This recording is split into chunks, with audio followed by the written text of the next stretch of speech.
ఎవర్రా నాయన. భార్యను చంపి వాట్సాప్ స్టేటస్ అట. ఇక వానికి ఏం దొరకలే, ఇక వానికి ఈ స్టేటస్ పెట్టుకోవడానికి ఏం దొరకలే.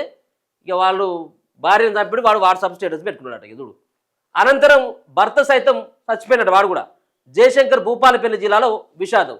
వీనికేం పుట్టిందో మరి, చచ్చిపోయిన కానీ భార్యను చంపినారు దుర్మార్గుడు. ఏంటపోయింది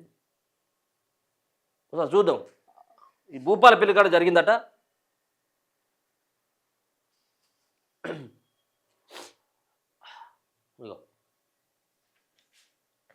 భార్యను హత్య చేసి ఆ దృశ్యాలను వాట్సాప్ స్టేటస్గా పెట్టి ఆపై తాను ఆత్మహత్య చేసుకున్న ఘటన జయశంకర్ భూపాలపల్లి జిల్లాలో కలకలం రేపింది.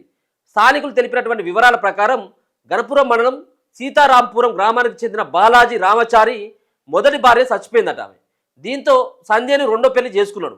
అయితే భార్య కూతురు వేధింపులు ఎక్కువైనాయట. దీంతో శనివారం భార్య సంధ్యను ఉరివేసి హత్య చేసిండు. ఆ వీడియోను వాట్సాప్ స్టేటస్గా పెట్టుకున్నాడు. అనంతరం తాను కూడా ఉరేసుకున్నాడు. ఈ ఘటనతో సీతారాంపురం గ్రామంలో విషాద ఛాయలు అనుకున్నాయి. కేసు దర్యాప్తు చేస్తున్నట్లు పోలీసులు తెలిపారు. ఎదురు ఇద్దరు కథ వైపులు ఎవరు వీళ్ళిద్దరు కూతురును భార్య వేధింపులు చేస్తూ ఉన్నది కాబట్టి ఇక మరి నేను బతుకునేందుకు నాతో పాటు ఈవెన్ కూడా తీసుకుపోదామని ఈవెన్ చంపిండు, ఊరేసి చలో ఈయన కూడా ఊరేసుకున్నాడట. ఇక ఈయన ఊరేసుకున్న ముందే వాట్సాప్ స్టేటస్ చూసి ఇది ఎట్లా ఉన్నదని చెప్పేసి మళ్ళీ బంధువులు వాళ్ళంతా కూడా వచ్చి చూసేసరికి ఈయన కూడా దూలానికి ఎలాడుకుంటూ ఈయన కూడా ఊరేసుకుని చచ్చిపోయింది. భూపాలపల్లి కాడ జరిగిందట ఇది.